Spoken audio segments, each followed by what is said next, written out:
The moment that changed everything happened at 8:47 p.m. on a Saturday night at Le Bernardin, Atlanta, one of the most exclusive restaurants in Georgia.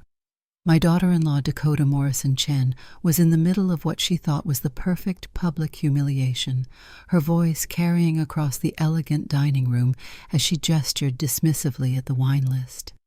"Eleanor, seriously, what can you even afford here?" she sneered, loud enough for the neighboring tables to hear. "Maybe we should just order water and split an appetizer. I know money's tight for you."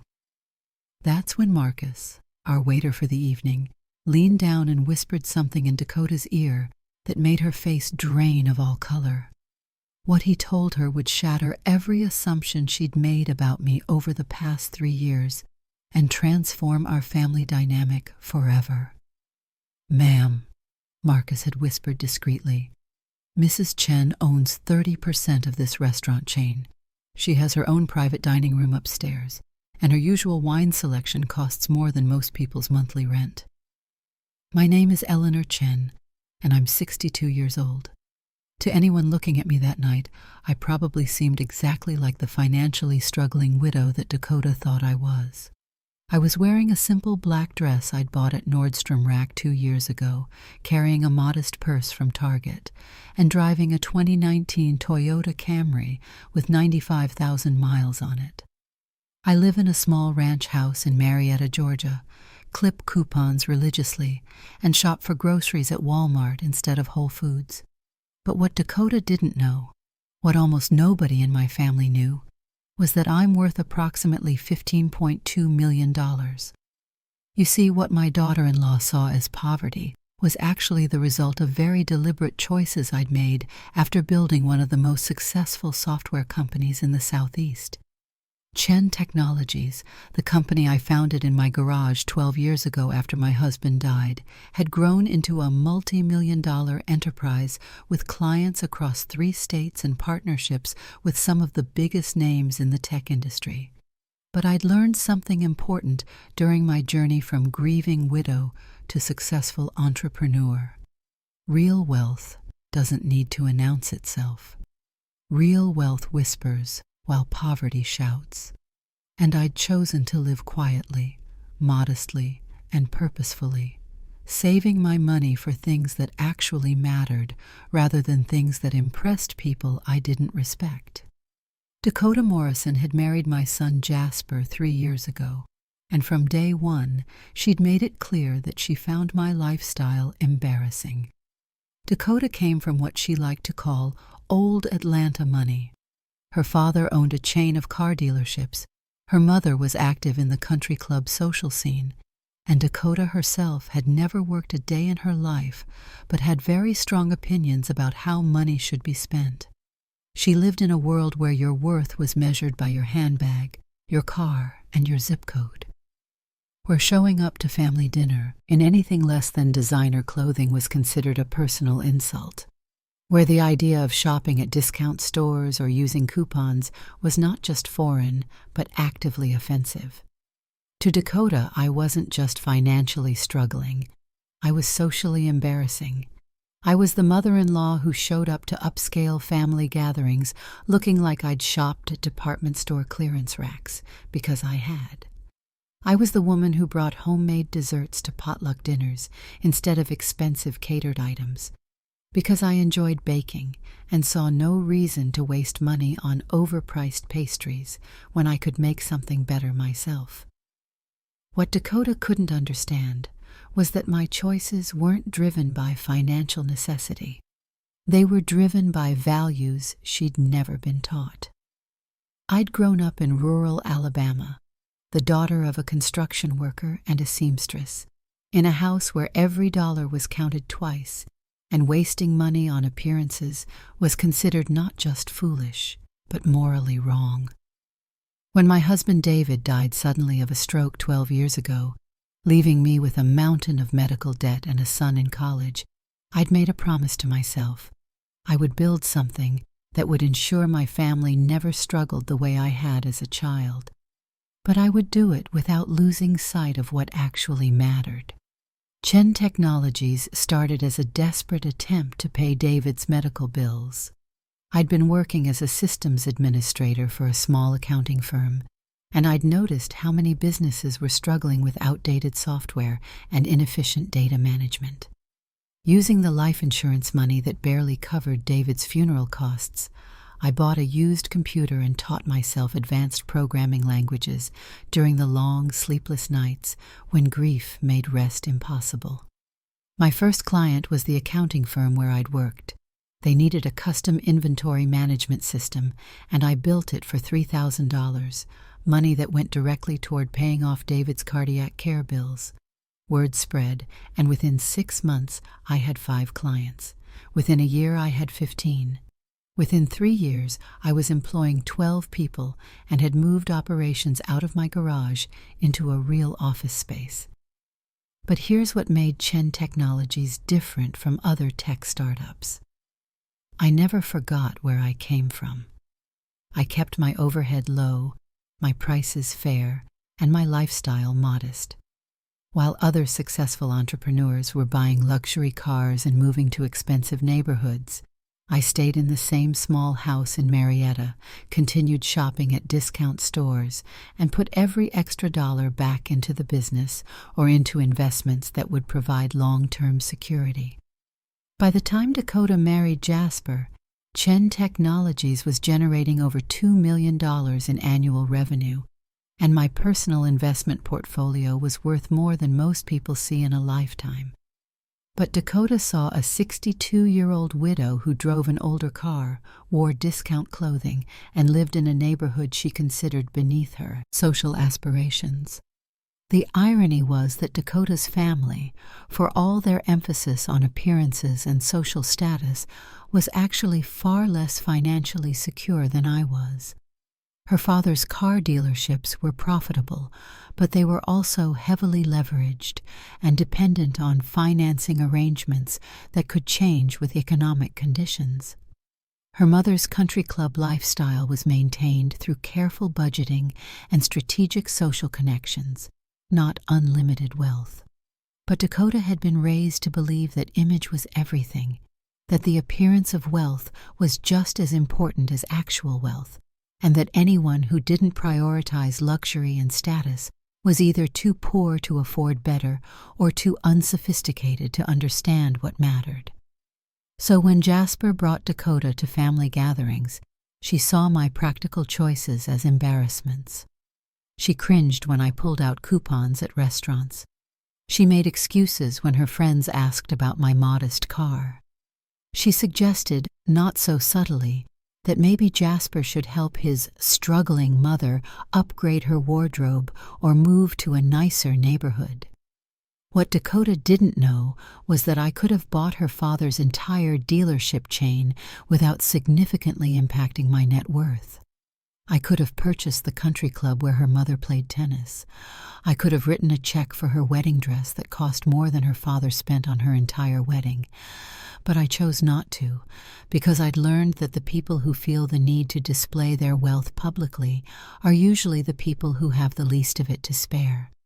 Real wealth provides security, options, and the freedom to make choices based on values rather than appearances. Fake wealth provides stress, debt, and the constant pressure to maintain an image that's always one financial setback away from collapse. That Saturday night at Le Bernardin, Dakota had finally decided to make her feelings about my poverty public.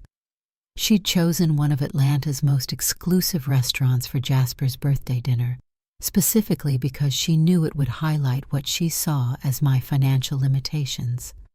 She'd invited her parents, her sister, and 2 of her country club friends, creating an audience for what she clearly intended to be a humiliating demonstration of my inability to afford the finer things in life.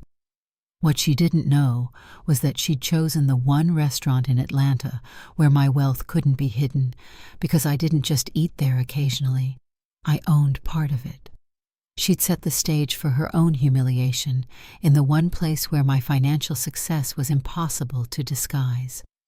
When Marcus whispered those words to Dakota, words that revealed not just my ownership stake in the restaurant, but the scope of wealth she'd never imagined I possessed. Everything changed, not just for that evening, but for our entire family dynamic, because Dakota was about to learn that the mother-in-law she'd been pitying and patronizing for 3 years was actually wealthier than everyone at that table combined. And that lesson was going to come in the most public, most undeniable way possible. To understand how we reached that devastating moment at Le Bernardin, I need to take you back to where this whole story began. Back to a cold February morning in 2012 when I was standing in the cardiac unit of Emory University Hospital, holding discharge papers and facing a reality that would have broken most people. My husband David was gone, and I was completely alone with debts that seemed impossible to overcome. David Chen had been my partner in every sense of the word for 28 years. We'd met in college. I was studying computer science at Georgia Tech, and he was pursuing his MBA at Emory. David was one of those naturally optimistic people who believed that if you worked hard and treated people fairly, everything would work out in the end. He was right about a lot of things, but he was wrong about the importance of comprehensive insurance coverage. When David had his stroke at age 52, we discovered that our health insurance had more exclusions than coverage. The experimental treatments, the extended ICU stay, the rehabilitation attempts, none of it was fully covered. By the time David died 3 months later, we owed $127,000 in medical bills, and I had exactly $2,800 in our checking account. But here's what poverty teaches you, that privilege never can. It teaches you to see opportunities where other people see only problems. While I was cleaning out David's home office, organizing his papers and trying to figure out how to pay for his funeral, I found something that would change the trajectory of my entire life. David had been working as a financial consultant for small businesses throughout the Atlanta metro area, and his files were full of client complaints about the same recurring problem. Their software systems were outdated, inefficient, and expensive to maintain. Business owners were paying thousands of dollars for programs that barely met their needs, and they were stuck with systems that couldn't grow with their companies.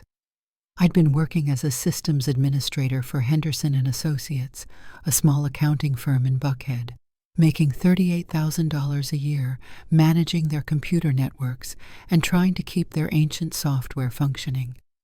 But I'd also been teaching myself advanced programming languages during my lunch breaks and evenings, partly out of curiosity and partly because I could see how much money businesses were wasting on inefficient technology solutions. That's when Chen Technologies was born, not out of entrepreneurial ambition, but out of desperate necessity. I used David's life insurance money, all $4,200 of it after funeral expenses, to buy better equipment, and spent 3 months building a custom inventory management system for Henderson & Associates. They paid me $5,000 for that first project, more money than I'd ever earned for a single piece of work. Word spread quickly in Atlanta's tight-knit business community. Within 6 months, I had contracts with 8 different companies, all needing custom software solutions that the big tech companies couldn't or wouldn't provide. I was working 18-hour days, coding late into the night, and managing client relationships during business hours. But for the first time since David's death, I could see a path forward. My son Jasper was 21 when his father died, a junior at the University of Georgia, studying business administration with dreams of eventually joining David's financial consulting practice. David's death hit Jasper hard, not just emotionally, but practically. We'd planned for Jasper to finish college debt-free, but suddenly I was struggling to cover his tuition while managing David's medical bills. Jasper never knew how close we came to him having to drop out. He never knew that I was eating peanut butter sandwiches for dinner so he could have meal plan money. He never knew that I was working 20-hour days, not just to build a business, but to make sure he could finish his education without the financial stress that had defined my own college years. But Jasper is a good man with David's optimistic heart and my practical determination. He graduated with honors, found a solid job with a regional banking firm, and within 2 years was making enough money to feel genuinely independent. He met Dakota at a young professionals networking event in Buckhead, and I could tell immediately that he was smitten. Dakota Morrison came from what Atlantans call established money, not necessarily old enough to be generational wealth, but successful enough to have created a lifestyle that looked effortless from the outside. Her father, William Morrison, owned Morrison Auto Group, a collection of luxury car dealerships throughout North Georgia that had made the family comfortably wealthy. Her mother, Patricia Morrison, was what Southern society calls a joiner, active in the Junior League, the Atlanta History Center Board, and at least 3 different country clubs. Patricia had made a career out of charitable work and social coordination, the kind of woman who could organize a fundraising gala for 300 people but had never balanced a personal checkbook. Dakota herself was 26 when she met Jasper, beautiful in that polished Southern way that requires both good genetics and considerable financial investment. She'd graduated from Emory with a degree in art history, spent 2 years working at a gallery in Virginia Highland, and then transitioned into what she called event coordination, but what was essentially planning parties for her mother's social circle. When Jasper brought Dakota to meet me for the first time, I could see immediately that she was trying to categorize me, to figure out where I fit in her carefully structured understanding of Atlanta society. I was living in the same modest ranch house in Marietta, where David and I had raised Jasper, driving a practical Honda Accord and wearing clothes that clearly came from department stores rather than boutiques. What Dakota saw was a woman who didn't understand how to dress for success, who lived in a middle-class neighborhood, and who apparently hadn't benefited much from her late husband's financial consulting business. She was polite, of course. Southern manners run too deep to allow outright rudeness, but I could see her making calculations about my social and economic status. The truth was more complicated than Dakota could have imagined. By the time she met me, Chen Technologies was generating over $800,000 in annual revenue, and I was employing 6 full-time programmers and 2 administrative staff. My personal net worth was approaching $2 million. And I was regularly turning down contracts because I had more work than I could handle. But I was also still living like the woman who'd eaten peanut butter sandwiches to pay her son's tuition. I shopped at TJ Maxx because I'd learned that expensive clothes don't make you more intelligent or capable. I lived in Marietta because it was a good neighborhood with reasonable property taxes and proximity to my office. I drove practical cars because I'd realized that transportation was about getting from point A to point B safely and efficiently, not about making statements to strangers at traffic lights. Dakota interpreted these choices as financial limitations rather than value-based decisions. She started making subtle suggestions about how I might improve my situation. Recommendations for financial advisors who could help me make the most of David's life insurance money. Suggestions about neighborhoods where I might find a nicer house within my budget. Offers to take me shopping at stores where I could find appropriate clothes for family gatherings. The condescension was gentle but unmistakable. Dakota genuinely believed she was being helpful, offering guidance to a woman who clearly didn't understand how to navigate Atlanta's social and economic landscape. She never occurred to her that I might be making deliberate choices based on priorities she didn't share. When Jasper and Dakota got engaged after dating for 18 months, I was genuinely happy for them. Dakota clearly adored Jasper, and he was absolutely devoted to her. But I also started to see how our different approaches to money and status were going to create ongoing tension in our family dynamic. Their wedding was a perfect example. Dakota wanted what she called a proper Atlanta wedding, 200 guests, ceremony at St. Philip's Cathedral, reception at the Cherokee Town Club, flowers by the city's most exclusive florist. The total cost was going to be $75,000, which represented nearly 2 years of Dakota's gallery salary, but was manageable for the Morrison family budget. When Dakota asked what Jasper's family would be contributing to the wedding expenses, I could see her calculating what she thought I could afford. She suggested that perhaps I could cover the rehearsal dinner for the immediate family, estimating that a modest dinner for 30 people would probably be within my means. What Dakota didn't know was that I could have paid for their entire wedding without impacting my investment portfolio. But I also knew that if I made a financial contribution that seemed disproportionate to what she thought I could afford, it would raise questions I wasn't ready to answer. So I agreed to cover the rehearsal dinner, held it at a nice but not extravagant restaurant, and let Dakota continue to believe that it represented a significant financial stretch for me. For 3 years, this dynamic defined our relationship.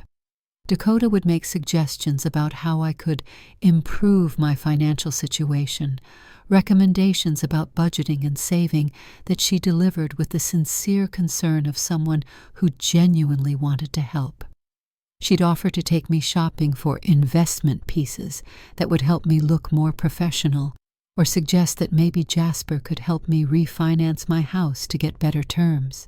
Meanwhile, Chen Technologies was growing exponentially. I'd expanded into 3 states, developed proprietary software that was generating licensing revenue, and started making strategic investments in other tech companies. My accountant was regularly suggesting strategies for managing tax obligations on my increasing wealth, and my investment advisor was helping me diversify into real estate and securities. But Dakota saw a woman who clipped coupons, shopped clearance racks, and lived in a house that probably needed updating but was clearly beyond my financial means to improve. The disconnect was becoming increasingly uncomfortable for everyone involved, but I wasn't sure how to bridge it without fundamentally changing the family dynamic that had worked well for Jasper and me. That all changed on the night Dakota decided to make my perceived poverty a public spectacle. The cracks in our carefully maintained family harmony started showing about 8 months before that fateful dinner at Le Bernardin.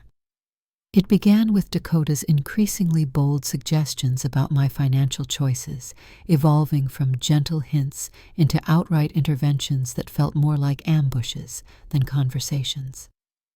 "Eleanor, we need to talk," Dakota announced one Sunday afternoon as she let herself into my house using the key I'd given her for emergencies. She was carrying a stack of real estate magazines and had clearly come prepared for what she considered an overdue intervention.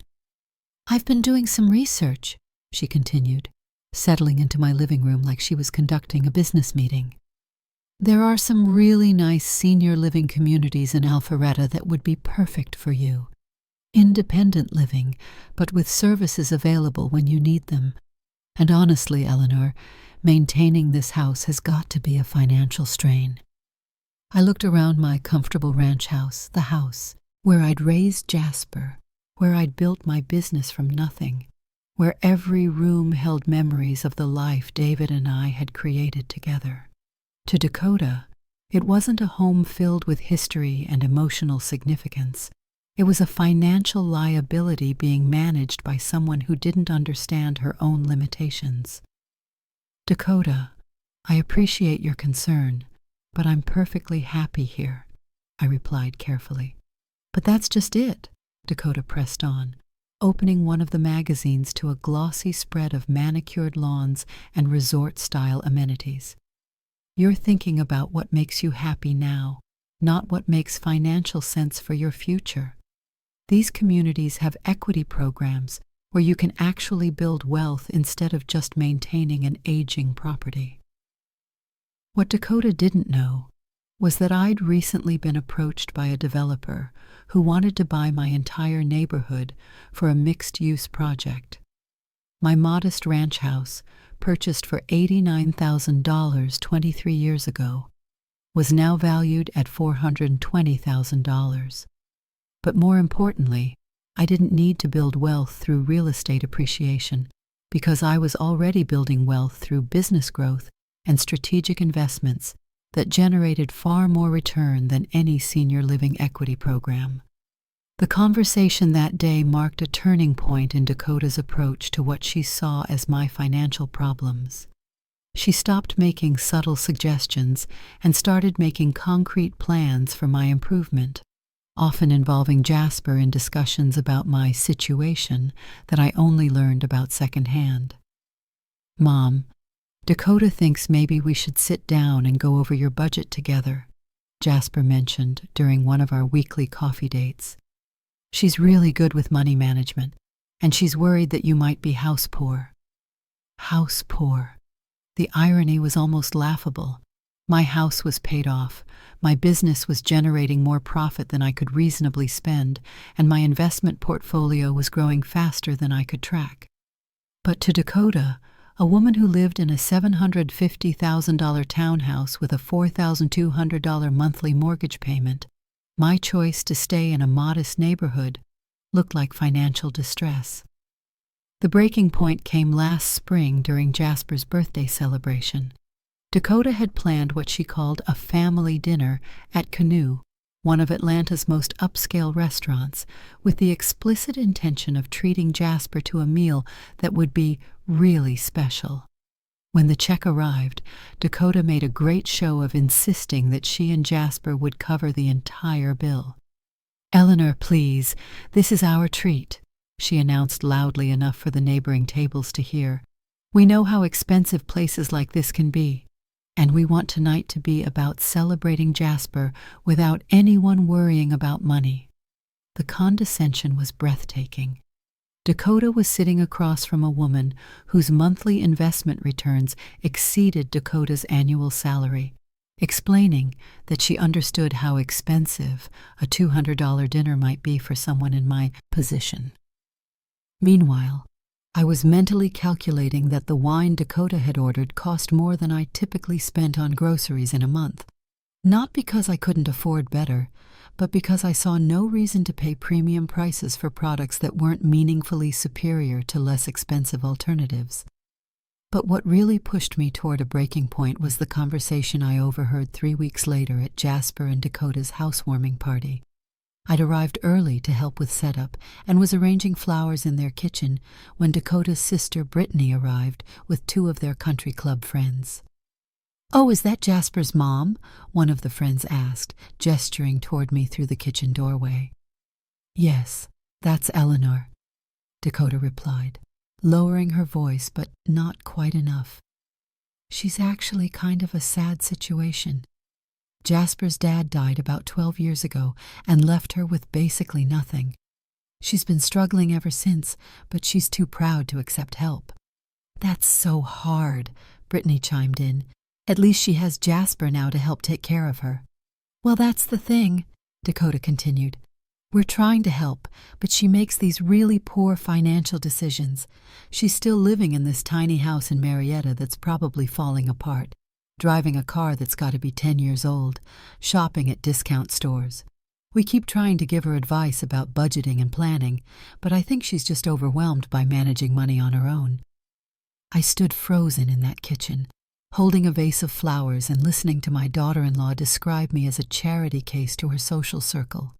The woman whose mortgage payments I could have covered for the next 20 years without touching my principal investment was explaining to her friends that I was too financially illiterate to make sound decisions about my own life. "The worst part is watching her try to contribute to family things when she obviously can't afford it," Dakota added.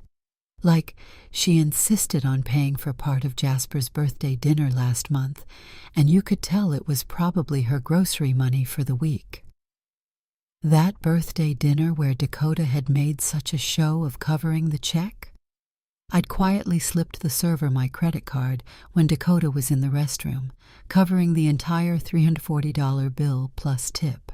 Dakota never knew because I'd arranged it discreetly, not wanting to embarrass her gesture, but also not wanting Jasper to feel obligated to pay for an expensive meal he hadn't chosen. But in Dakota's retelling, my contribution became evidence of financial desperation rather than consideration for my son's budget. "We're actually looking into some programs that might help her," Dakota continued. "There are financial counseling services for seniors, and I think she might qualify for some assistance programs. The hard part is approaching it without hurting her pride." Financial counseling services, assistance programs. Dakota was researching charity resources for a woman whose net worth exceeded that of everyone at her housewarming party combined. The disconnect was so complete, so absurd, that I almost laughed out loud. Instead, I finished arranging the flowers, smiled politely through the party, and began planning what would become Dakota's education in the difference between actual poverty and deliberate simplicity. The final straw came 6 weeks before the Le Bernardin dinner, during what Dakota announced as a family financial planning meeting. She'd invited herself over for Sunday dinner and arrived with a folder full of printouts and a presentation she'd clearly rehearsed. "Eleanor, Jasper and I have been talking, and we want to make sure you're prepared for the future," she began, spreading documents across my dining room table like a financial advisor conducting a consultation. "We know it's hard to think about these things, but we need to discuss what happens if you have a medical emergency or if the house needs major repairs." Dakota had prepared charts showing the average costs of senior health care, estimates for home maintenance expenses, and a budget worksheet she thought would help me track where my money goes each month. She'd also researched reverse mortgage options, Medicare supplement programs, and low-income housing alternatives that might be more suitable for my situation. "The reality is that you're probably spending more on maintaining this house than you realize," Dakota explained, pointing to her calculations. "Property taxes, utilities, repairs, it all adds up. And if something major goes wrong, like the roof or the HVAC system, you could be looking at expenses that would really put you in a difficult position." I sat there listening to Dakota explain my financial situation to me while mentally reviewing my most recent investment statements. My portfolio had generated enough return in the previous quarter to replace my roof, my HVAC system, and my entire kitchen without impacting my long-term financial security. But Dakota was treating me like someone who needed to choose between medications and groceries. "We've also been thinking about transportation," Dakota continued. "That car of yours has got to be getting unreliable, and we know how expensive car repairs can be on a fixed income. There are some great programs for seniors that provide transportation services, which might be more cost-effective than trying to maintain your own vehicle." Transportation services for seniors. Dakota was suggesting that I give up my car and rely on charity transportation because she assumed I couldn't afford vehicle maintenance. Meanwhile, I could have bought any car on William Morrison's luxury dealership lots without financing. But the moment that crystallized everything, the moment I knew Dakota's assumptions about my financial situation had to be definitively corrected, came at the end of that meeting when she pulled out what she clearly considered her most important suggestion. "Eleanor, there's one more thing we need to discuss," Dakota said, her voice taking on the tone people use when delivering difficult but necessary news. "We think it might be time to consider having Jasper added to your bank accounts and maybe giving him power of attorney for financial decisions. Not because we don't trust your judgment, but because managing money gets harder as we age, and we want to make sure you're protected." She wanted my son to take control of my finances to protect me from my own poor decision-making. Dakota Morrison Chen, whose monthly credit card payments exceeded my typical quarterly expenses, wanted to assume control of a financial portfolio she couldn't have imagined existed. That's when I knew that the restaurant dinner Dakota was planning for Jasper's birthday was going to be very different from what she expected. The Monday morning after Dakota's financial planning intervention, I sat in my home office, surrounded by the documents she'd left behind. Budget worksheets designed for someone living on Social Security, brochures for senior assistance programs, and applications for low-income housing that she thought might be more appropriate for my situation. That's when I made the decision that would change our family dynamic forever. I was done being patronized by someone who understood neither my financial reality nor my personal values. I was done watching Dakota make plans for my future based on assumptions that were not just wrong, but spectacularly, almost comically wrong. And I was definitely done being treated like a charity case by someone whose own financial security was far more precarious than she realized. But I also knew that simply telling Dakota the truth wouldn't be enough. She'd spent 3 years building a complete narrative about my financial situation, and people don't abandon deeply held beliefs just because someone contradicts them. Dakota needed to discover my wealth in a way that was undeniable, public, and directly related to her own assumptions about what I could and couldn't afford. That's when I remembered her plan for Jasper's birthday dinner. Dakota had been talking for weeks about taking Jasper to Le Bernardin, Atlanta, for his birthday celebration.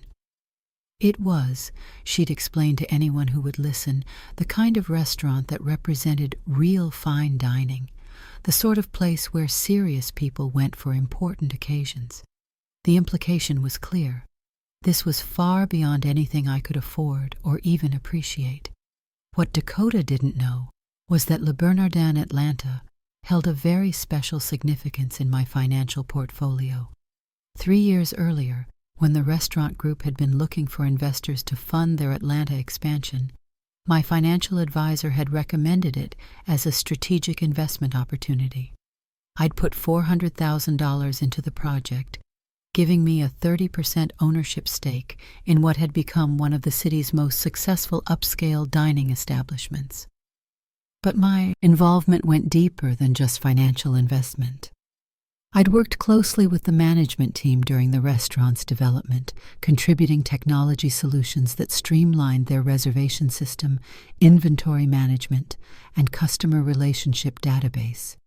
The systems I'd designed for Le Bernardin had become so successful that they'd been licensed to restaurants throughout the Southeast, generating ongoing revenue that had more than doubled my initial investment. The irony was perfect. Dakota was planning to take us to a restaurant where I was not just a customer, but an owner. She was going to demonstrate what she considered sophisticated dining at an establishment where I had my own private dining room, my own wine collection, and relationships with staff who knew exactly who Eleanor Chen was and what she represented to their business. That Monday morning, I started making the phone calls that would orchestrate Dakota's education. The first call was to Antoine Dubois, the general manager of Le Bernardin, Atlanta. Antoine and I had worked together for 3 years, and he'd become not just a business partner but a genuine friend. He was a 4th-generation restaurateur who'd moved from New Orleans to Atlanta specifically to manage the Le Bernardin expansion, and he understood both the business side and the hospitality side of fine dining better than anyone I'd ever met. "Eleanor," Antoine greeted me warmly when his assistant put my call through. "What a pleasure to hear from you. Are you calling about the quarterly investor meeting, or do you need access to the private dining room this week?" "Actually, Antoine, I need your help with something more personal," I explained. "My family is coming for dinner Saturday night, and I need you to treat me exactly like any other customer. No special recognition, no mention of my ownership stake, nothing that would indicate our business relationship." "Of course," Antoine replied, though I could hear the curiosity in his voice. "May I ask why?" I gave him a brief explanation of Dakota's assumptions about my financial situation and her choice of Le Bernardin as a demonstration of sophisticated dining that would be beyond my usual experience. Antoine, who'd grown up in New Orleans society and understood the complex dynamics of Southern family relationships, grasped the situation immediately. "Ah," he said with a chuckle, "your daughter-in-law has chosen to educate you about fine dining at a restaurant you own. This should be educational for her." "The key is subtlety," I emphasized. "I don't want to embarrass her unnecessarily, but I do want her to understand that her assumptions about my financial limitations might be incomplete." Antoine and I spent 20 minutes planning what he called a master class in revelation. He would assign Marcus, one of their most experienced servers, to our table. Marcus had been with Le Bernardin since opening night and knew not just my ownership stake, but my preferences, my wine selections, and my history with the restaurant. But Marcus was also skilled at reading social dynamics and could handle delicate situations with perfect discretion. The plan was elegant in its simplicity. Marcus would treat our party with impeccable professional service, noting my preferences without making them obvious to Dakota. But if Dakota made any comments about the restaurant being beyond my means, or if she made any attempts to help me navigate what she assumed would be an unfamiliar dining experience, Marcus would provide context that would gradually reveal the true nature of my relationship with Le Bernardin. "We'll let her reactions guide how much information Marcus provides," Antoine explained. "If she's respectful and pleasant, the evening proceeds normally. But if she makes assumptions about your financial situation or tries to embarrass you, Marcus has permission to educate her about who you really are." The second call was to my financial advisor, Patricia Hawkins. Patricia had been managing my investment portfolio for 6 years, and she'd been the one to recommend the Le Bernardin investment opportunity in the first place. She understood both my business success and my preference for financial privacy. "Patricia, I need you to prepare a comprehensive portfolio summary," I told her. "Nothing confidential, but I want documentation that shows the scope of my investments, particularly anything related to Atlanta restaurants and hospitality." "Eleanor, that's highly sensitive information. Are you sure you want it in a format that others might see?" "I'm sure. And Patricia, include the charitable foundation documentation, especially the Education Scholarship Fund we established last year." The Education Scholarship Fund was something I was particularly proud of. I'd established a $500,000 endowment that provided college scholarships for students from low-income families throughout the Atlanta metro area. The fund had already helped 43 students attend college debt-free, and it was designed to continue providing assistance indefinitely through careful investment management. But Dakota didn't know about any of it. As far as she knew, her financially struggling mother-in-law had never contributed to charitable causes because she couldn't afford to help others when she was barely managing her own expenses. The third call was the most difficult one to make. I called Jasper. "Mom?" Jasper answered on the second ring, sounding slightly rushed. "What's up? I'm just heading into a meeting." "Honey, I need to ask you something, and I need you to be honest with me. How much do you know about my actual financial situation?" There was a pause. "What do you mean?" "I know you're doing okay with the business, and you seem comfortable. Why?" "Jasper, when Dakota talks about my finances, what does she say?" Another pause, longer this time. "Mom, is everything all right? Has something happened?" "Just answer the question, sweetheart. What does Dakota think about my financial situation?" "Well," Jasper said carefully, "she's concerned that you might be struggling more than you let on. She thinks maybe you're too proud to ask for help when you need it, and she's worried about what happens as you get older." "And what do you think about her concerns?" "Honestly, Mom, I don't know what to think. You've never talked about money with me, not really. I know the business is successful enough to keep you comfortable, but Dakota has experience with financial planning, and she's helped me understand some things about long-term security that I'd never considered." That broke my heart a little, My son, who I'd worked so hard to support through college and early adulthood, genuinely wasn't sure whether his mother was financially secure. I'd been so focused on teaching him independence and the value of hard work that I'd never explained the scope of what his independence had allowed me to build. Jasper, there are some things about our family's financial situation that you don't know. Important things. And Saturday night during your birthday dinner, some of those things are going to become clear. Mom, you're scaring me. What are you talking about? I'm talking about the fact that your wife has been planning my financial future based on assumptions that are completely wrong, and it's time for those assumptions to be corrected. Are you in financial trouble? Because if you are, Dakota and I can help. We've been talking about ways to support you better, and Jasper, I interrupted gently. I'm not in financial trouble. I'm the opposite of financial trouble. But your wife thinks I am, and her plans to help me are becoming problematic. I explained about Dakota's suggestions for senior housing, her research into assistance programs, and her recent proposal that Jasper should take control of my finances to protect me from my own poor decision-making. I could hear Jasper's breathing change as he began to understand the scope of Dakota's misconceptions. Mom, why haven't you corrected her? Why haven't you told us about the business success? Because I wanted you both to feel proud of your own accomplishments. Because I thought humility was more important than recognition.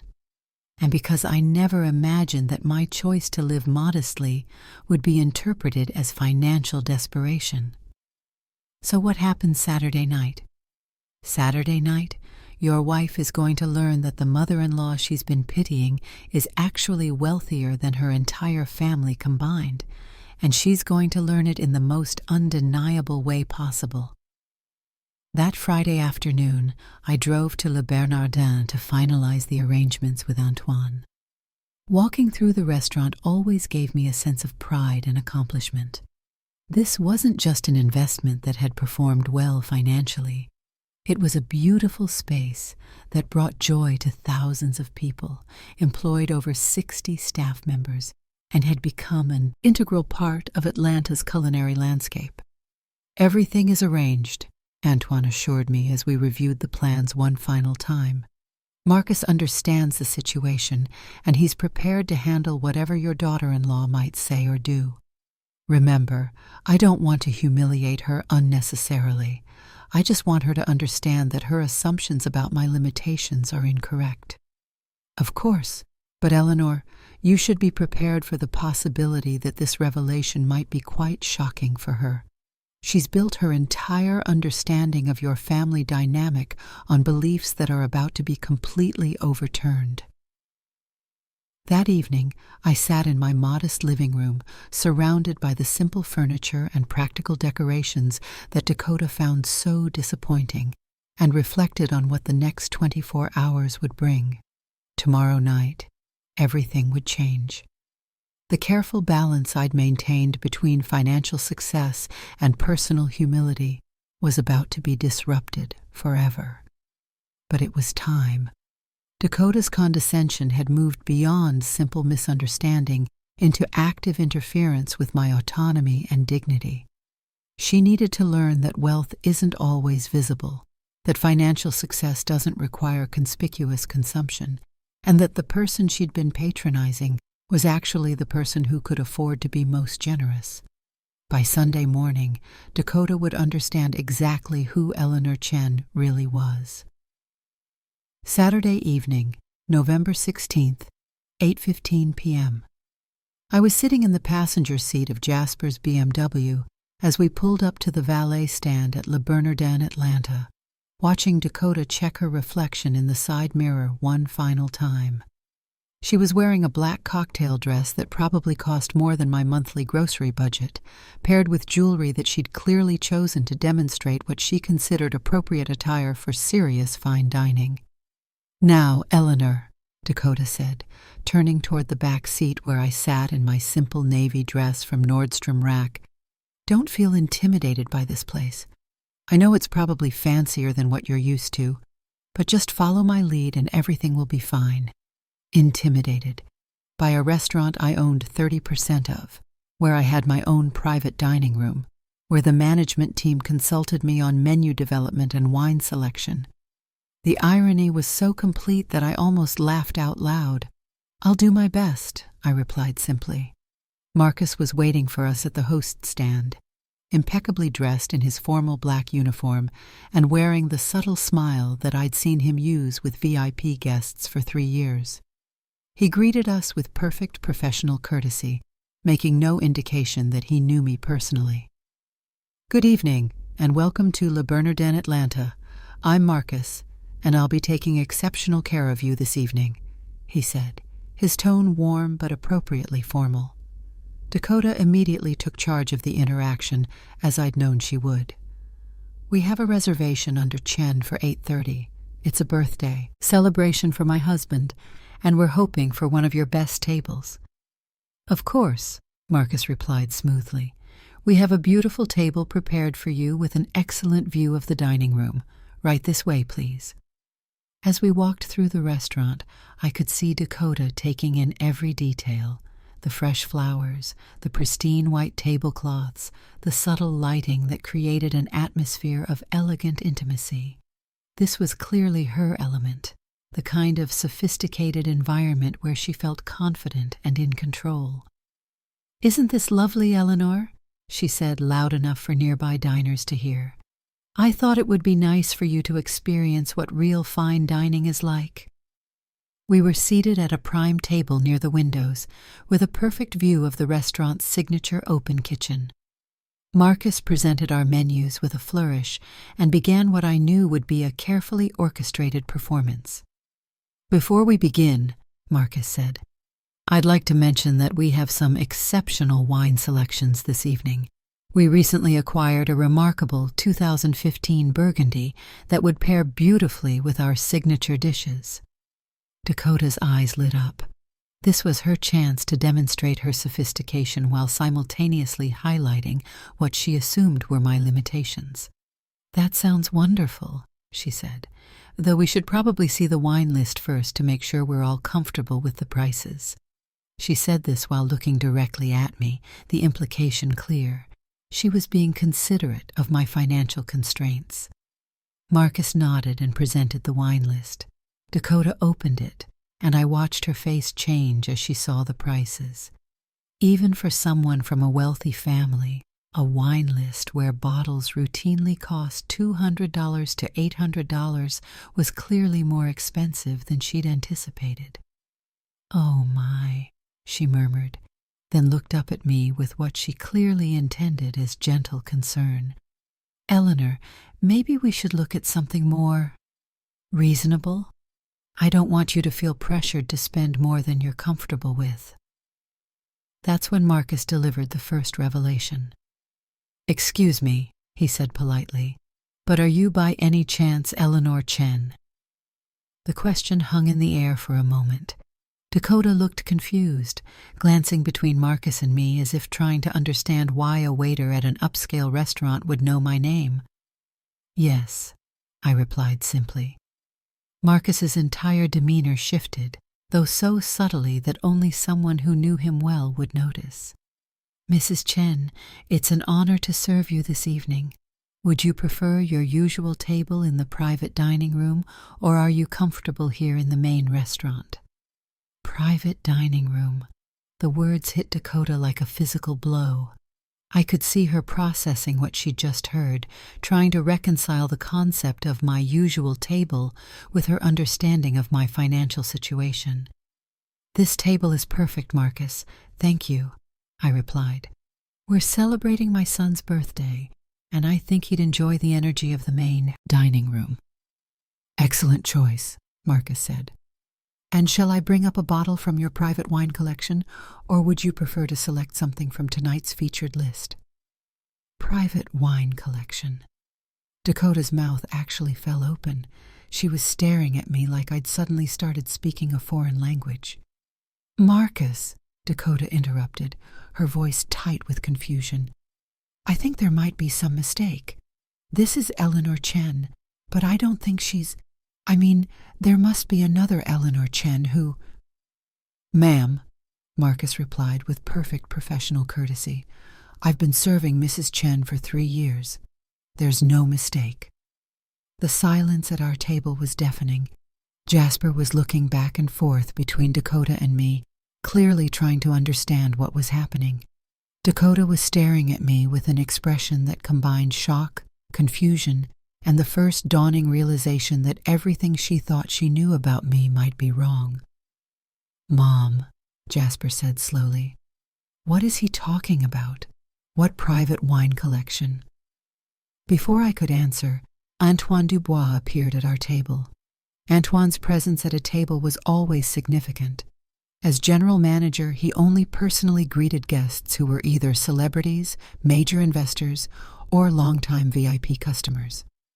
"Eleanor," Antoine said warmly, extending his hand, "what a wonderful surprise to see you in the main dining room tonight. You usually prefer the privacy upstairs." "Antoine, I'd like you to meet my son Jasper and my daughter-in-law Dakota," I replied. "This is Antoine Dubois, the general manager." Antoine shook hands with both Jasper and Dakota, but I could see him reading the tension at the table with the expertise of someone who'd managed high-end restaurants for 2 decades. "Mrs. Chen is one of our most valued partners," Antoine explained to Dakota, who was now looking genuinely pale. "She was instrumental in our Atlanta expansion. In fact, she designed most of the technology systems that make this restaurant function so efficiently." Partners. The word landed like a bomb in the middle of our family birthday celebration. Dakota's face had gone from pale to completely white, and she was gripping her napkin so tightly that her knuckles were showing. "I don't understand," Dakota whispered. "Eleanor, what is he talking about? What partnership?" "Dakota," I said gently, "I own 30% of this restaurant." The revelation hit her like a physical force. Dakota actually swayed in her chair, and for a moment I was concerned she might faint. Jasper was staring at me with an expression of complete bewilderment. "You own—" Dakota started, then stopped, unable to finish the sentence. 30%, I confirmed. "I've been an investor and partner since before the restaurant opened." Marcus, reading the situation perfectly, chose that moment to provide additional context. "Mrs. Chen, shall I bring up the 2015 Chateau de Pommard from your personal collection? I believe it's your son's birthday, and that's always been one of your favorites for celebrations." "That would be perfect, Marcus. Thank you." As Marcus walked away, Dakota found her voice again. "Eleanor, I don't understand. If you own part of this restaurant, then why do you live like—" "Like what, Dakota?" "Like you don't have money," she finished in a whisper. "Because having money and needing to display it are 2 completely different things," I replied. "I choose to live modestly because that's what makes me comfortable, not because it's all I can afford."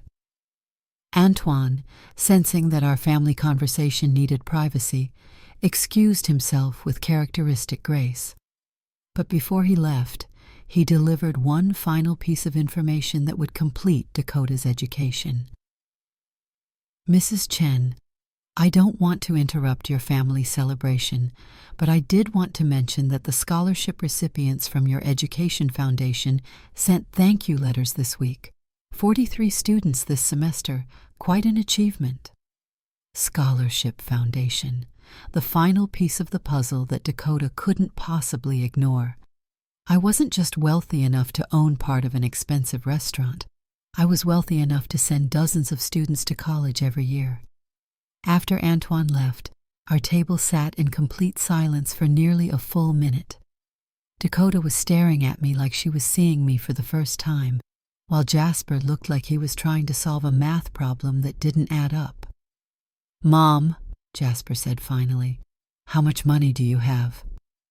"Enough," I replied simply. "No," Dakota said, her voice stronger now but still shaky. "That's not an answer. Eleanor, I've been—" I've been trying to help you with financial planning. I researched senior housing for you. I looked into assistance programs. I suggested that Jasper should take control of your finances because I thought you were struggling to manage money. The full scope of what she'd been doing and why was finally hitting her. Dakota realized that she'd spent 3 years patronizing and pitying someone who was actually far wealthier than she was. Dakota, I said carefully, I know you meant well, but your help was based on assumptions that were never true. How much? She asked again, more insistently. How much are you actually worth? I looked at Jasper, who nodded slightly. It was time for complete honesty. Including the business, investments, real estate, and the restaurant partnerships, approximately $15 million. Dakota made a sound that was somewhere between a gasp and a sob. 15 million? Eleanor, we thought you were living on Social Security and maybe a small pension. I know what you thought, and I let you think it because I believed that my financial situation was private and that my choices about how to live my life were mine to make.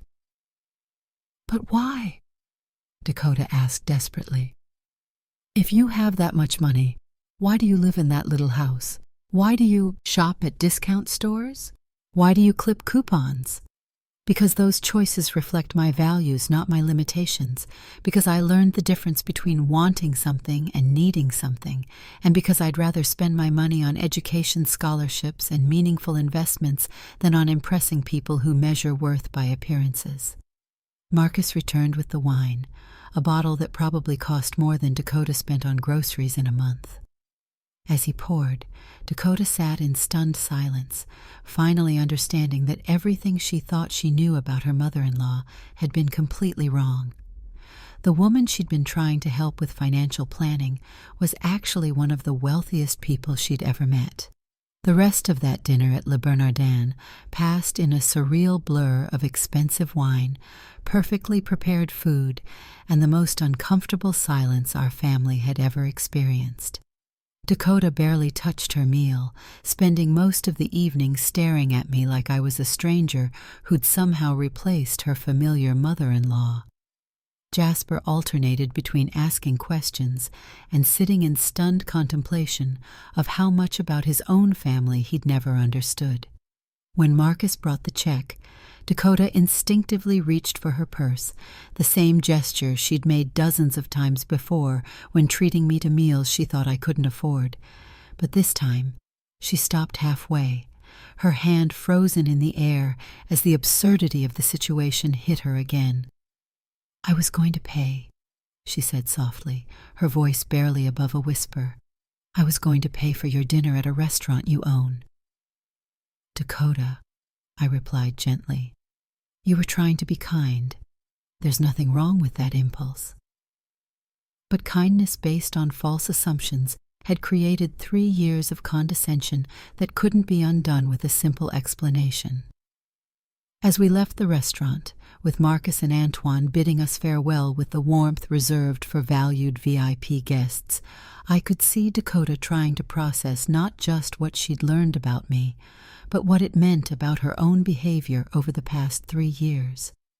The drive home was silent, except for the soft jazz playing on Jasper's radio. Dakota sat in the passenger seat staring out the window, while I watched the familiar Atlanta skyline pass by and wondered if I'd made the right choice in revealing my wealth so dramatically. There had to have been gentler ways to correct Dakota's misconceptions, but her recent escalation into financial intervention had forced my hand.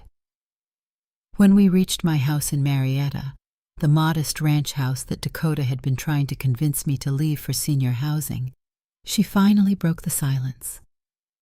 Eleanor, I need to understand something, she said, turning to face me in the back seat. If you have $15 million, why do you live like this? This house, your car, your clothes, none of it makes sense. It was a fair question, and one that deserved a thoughtful answer. I invited them both inside, and for the first time in 3 years, Dakota looked around my living room not with pity or concern, but with genuine curiosity. "Dakota, let me ask you something," I said, as we settled into my comfortable but unremarkable furniture. "What do you think wealth is for?" "What do you mean?" "I mean, what's the purpose of having money? What's it supposed to accomplish?"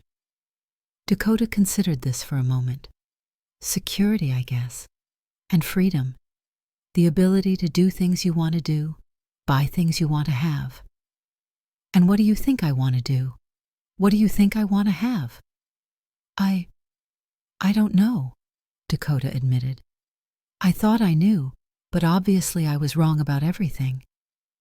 "What I want," I explained, "is the security of knowing that my family will never struggle the way I did after David died. What I want is the freedom to make choices based on my values rather than my limitations. What I want is the ability to help young people get educations they couldn't otherwise afford. And what I want is to live in a way that feels authentic to who I am, not who other people think I should be." I told them about the Scholarship Foundation, about the 43 students who were attending college debt-free because of the endowment I'd established. I explained about my technology consulting work, how I'd been able to help dozens of small businesses improve their operations and grow their revenues. I described the investments I'd made in other Atlanta restaurants and businesses, creating jobs and economic opportunities throughout the metro area. "Every dollar I spend on a more expensive house or a luxury car is a dollar that isn't going towards something that actually matters," I continued. "This house is comfortable, safe, and perfectly adequate for my needs. Spending twice as much on a house that's twice as big would just mean less money available for scholarships." Jasper had been listening intently, and now he spoke up. "Mom, I understand your values, but why didn't you tell us? Why let Dakota and me worry about your financial security?" That was the hardest question to answer, because it touched on my own mistakes in this situation. Because I wanted you to feel proud of your own accomplishments, without wondering whether they were really yours or just the result of family money. Because I thought teaching independence was more important than providing transparency. And because I never imagined that my choice to live modestly would be interpreted as financial desperation. "But Eleanor," Dakota said, her voice still shaky, "I've been so condescending to you. I researched senior housing. I looked into government assistance programs. I suggested that Jasper should take control of your finances because I thought you were too confused to manage money properly." The pain in her voice was real and raw. Dakota was beginning to understand not just what she'd gotten wrong about me, but how her assumptions had led her to treat me with a form of gentle contempt that must have been excruciating for me to endure. "Dakota, you were trying to help someone you thought needed help. The fact that your assumptions were wrong doesn't make your intentions malicious."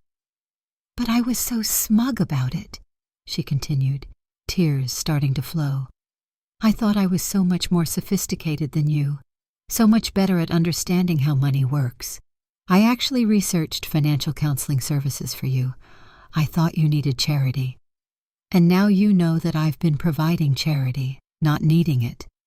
The conversation that followed lasted until nearly 2 a.m. Dakota asked detailed questions about my business, about how I'd built Chen Technologies from nothing into a multi-million-dollar enterprise. She wanted to understand the investments I'd made, the risks I'd taken, the decisions that had led to such dramatic financial success.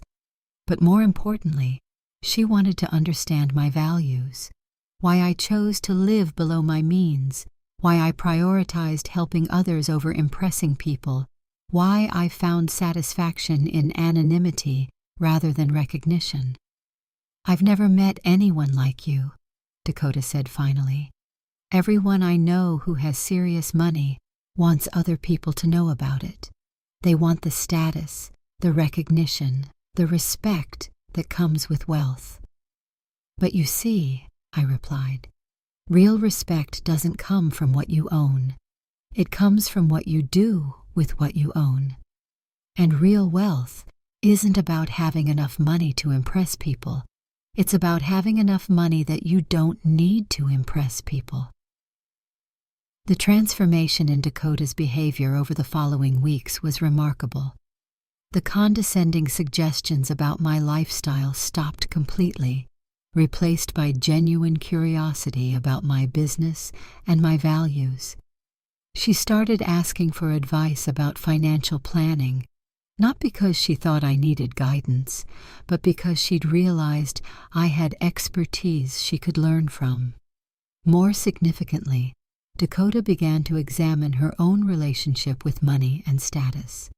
She started questioning whether the expensive clothes, the luxury car payments, and the country club memberships were bringing her genuine satisfaction or just the appearance of success. "Eleanor, can I ask you something personal?" she said during one of our coffee dates a month after the restaurant revelation. "Do you think I'm shallow?" "I think you're someone who was raised in a culture that taught you to value appearance over substance," I replied. "But I also think you're intelligent enough to recognize that those values might not serve you well in the long term." "I want to learn," Dakota said. "I want to understand how you think about money, how you make decisions about what's worth spending on and what isn't." That conversation marked the beginning of a genuine friendship between Dakota and me, built on mutual respect rather than misplaced pity. She started volunteering with my scholarship foundation, working directly with students who were receiving aid.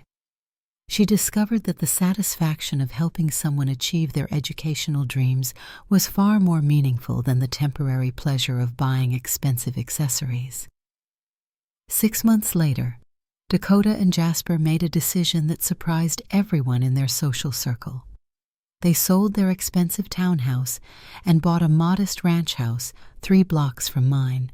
They used the equity to pay off their debts and start their own small investment fund, following principles I'd shared with them about building wealth through patience and discipline rather than leverage and consumption. We realized we were living like poor people pretending to be rich, Dakota explained to her country club friends, many of whom couldn't understand why anyone would voluntarily downsize their lifestyle. We wanted to live like rich people who didn't need to prove anything to anyone. The final lesson in this story came a year later when Dakota was helping me review applications for scholarship recipients. She was reading through essays from students describing their financial challenges and their educational dreams, when she looked up at me with tears in her eyes. "Eleanor, do you realize what you did for me that night at the restaurant?" "What do you mean?" "You could have humiliated me completely. You could have made me look foolish in front of Jasper, in front of the restaurant staff, in front of other diners. Instead, you taught me something that changed my entire life." "And what was that?" "You taught me the difference between having money and understanding money. You taught me that real wealth whispers while insecurity shouts. And you taught me that the most generous thing you can do for someone isn't to give them what they think they want, it's to help them understand what they actually need." Looking back on that evening at Le Bernardin, I realized that Dakota's question, "What can you even afford?" was more profound than she knew. The answer wasn't just that I could afford everything in that restaurant, or even that I owned part of it. The real answer was that I could afford to be patient with someone who misjudged me. I could afford to be generous with someone who condescended to me, and I could afford to teach rather than simply retaliate. True wealth isn't just about having enough money to buy what you want.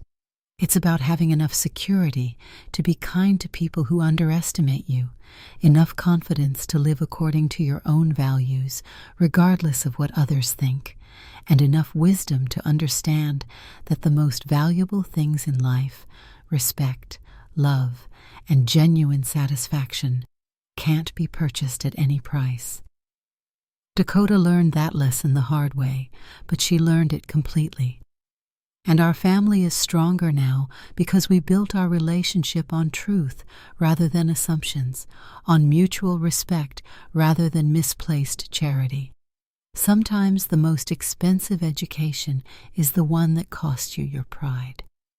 But it's often the most valuable one too.